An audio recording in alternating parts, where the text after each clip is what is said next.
Yesterday, the NPP had a presser. Kwesi why? Well, I thought we had overcome. I looked at my time; it was almost 10, and I thought that we were closing. And we're going to brought this there's no very interesting press statement. I've read it twice. No trends today, so I've read it twice. But there's Kofi Buachi. Yes.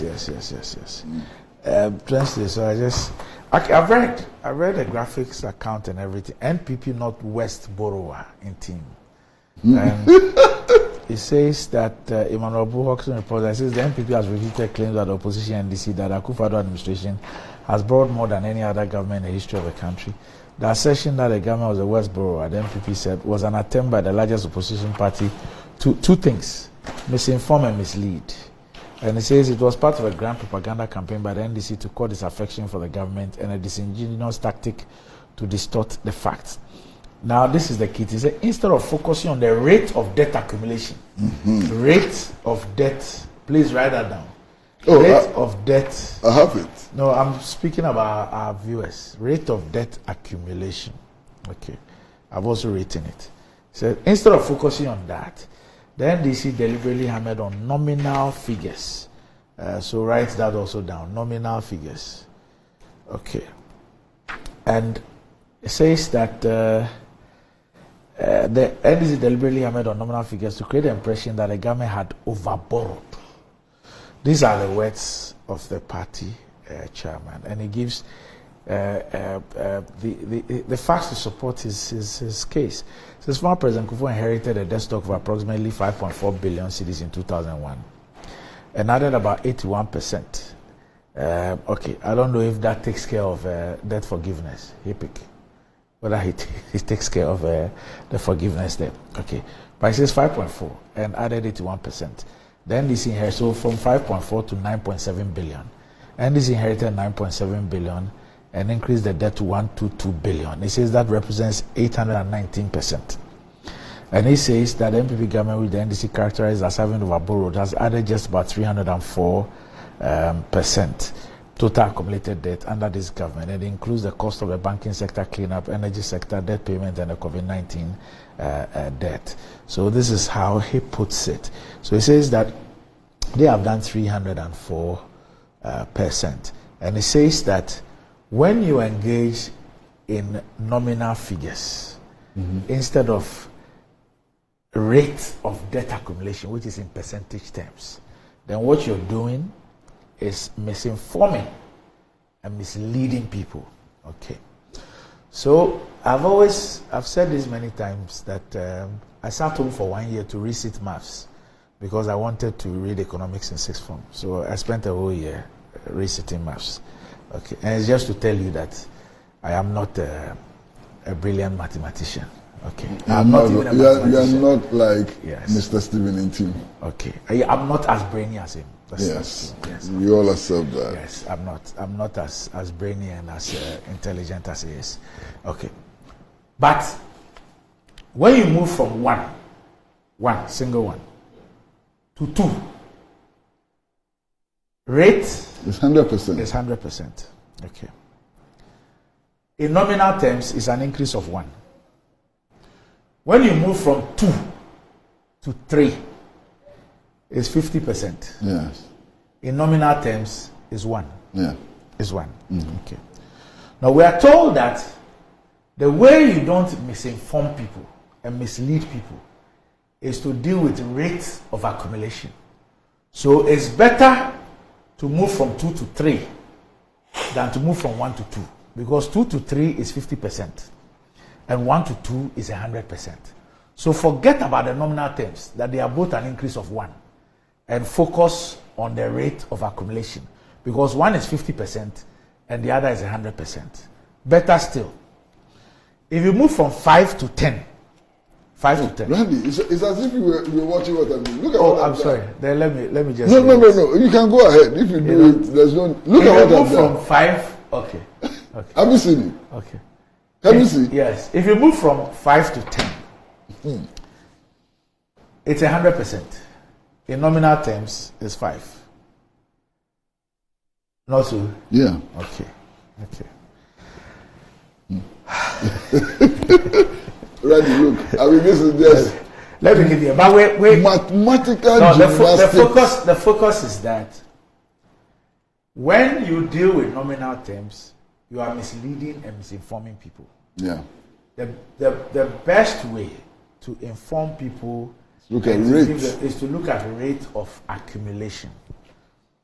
Andy, I mean, I'm not very good at mathematics. Okay. But the NPP national chair today compelled me to try some mathematics, you know. And just as we were saying, it's as if I was comparing notes with you. Okay. Let's say that the Mahama administration inherited a debt of 5. Yes. And added 5 more to 10. That gives us a rate of increase at 100%. Not so. Yes. Then let's say that the Akufo-Addo government inherited the 10. Yes. And moved it to 20. Yes. It still gives you a rate of increase 100%. Yes. But look at the real figures. That's a nominal. When you look at the real figures, the Akufo-Addo government has increased the debt stock by 10. Yes. When the Mahama administration has increased the debt stock by 5. Yes. But which of these two methods tells you the truth? No, the NPP says that. What is this? When you are given the figures in nominal terms, you are being misled and you are being misinformed. And that when you are given the rate of accumulation in percentages, that is when you are being properly informed. But I've just demonstrated that here. You can add 10. You can add 10 to 10. It still gives you 100% rate. Yes. And you can add 5 to 5. Yes. And it still gives you 100% rate. Yes. Which one is the true situation? In fact, the worst part is that, you know, what is this acrobatics, magical mathematics? What is this? The worst part is that the impact of your debt really has to do with, for example, your debt servicing. Your ability to pay. Now, your debt servicing is not on the basis of rate of accumulation. Exactly. It's not on the basis of rate of accumulation. It's in relation to your production capacity. It's not on the basis of your debt accumulation. Your people, I don't know what has happened to them. Now what they are doing is like Eric, Houdini. No, on this level, I'm sure that Eric... Magical mathematics. Eric is better at...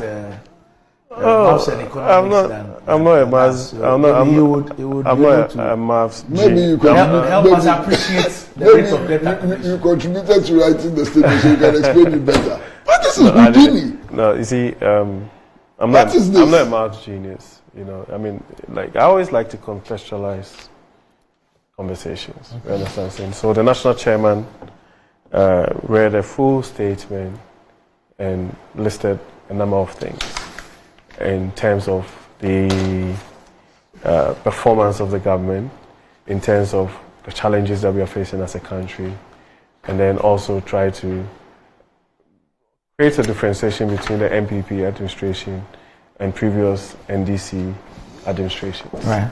You know, and it's on the backdrop of the fact that there is this whole perception, or even like a default position that's been taken by the NDC that, I mean, if we're having challenges, then basically what it means is that they are, by default, a government in waiting.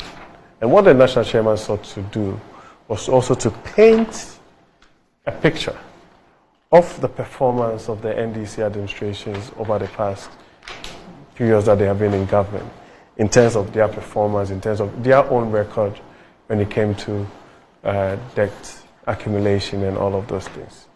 You can drill down to what is a better way of presenting your debt figures in terms of if you want percentages or nominal figures and all of this. So those are things that you are entitled to. No. Right. No, I'm just saying. No, it's not an opinion. No, but I'm just saying that you can drill, so you can. No, you are. I'm not saying you. No, I'm just making. No, I have. Don't take exception. No, I will. No, but I said you can. I will, because for somebody listening to us or watching us, Randy, the person might think that the statement I made is a matter of opinion. No. But so you didn't listen to me. I'm saying that I'm coming. You see, because there's a way in the budget statements that have been read. Eric, just a minute. in the budget statements that have been read from 2017 to today, and in the Monetary Policy Committee statement that has been issued by the Bank of Ghana, there is a way that Ghana's debt is calculated and announced. I agree. And announced. If you take our budget statement, if you take the Bank of Ghana documents, there's a way. That way is not what the NPP is saying. The NPP government itself, in communicating our debt and debt position to us, has not communicated it in the way that your party says is the right way, and that the other way, which is how it has been communicated to us, constitutes misinformation and misleading statements. Okay, so Randy, I mean, I didn't want to go there, but I mean, sometimes it's very important to be candid and admit it. You understand? There's another one. You have a political platform. You understand? And sometimes we have to be candid and we have to be very objective in this conversation. The national chairman of a political party, right? It's different from government.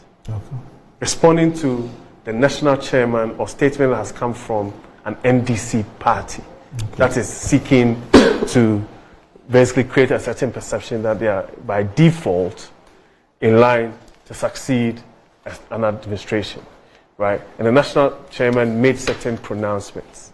You understand what I'm saying? The platform and the channels are totally different. If you're drilling down to economics and what you say and all of those things, we can have that particular conversation at a later date. But I didn't do anything to try to impugn what you're saying. All I'm saying is that this is what is based on the context of this particular statement, which started from a certain position that the NDC itself as a political party cannot be trusted or cannot create a certain if you like, position that suggests that they are going to do anything better than the NPP government has done.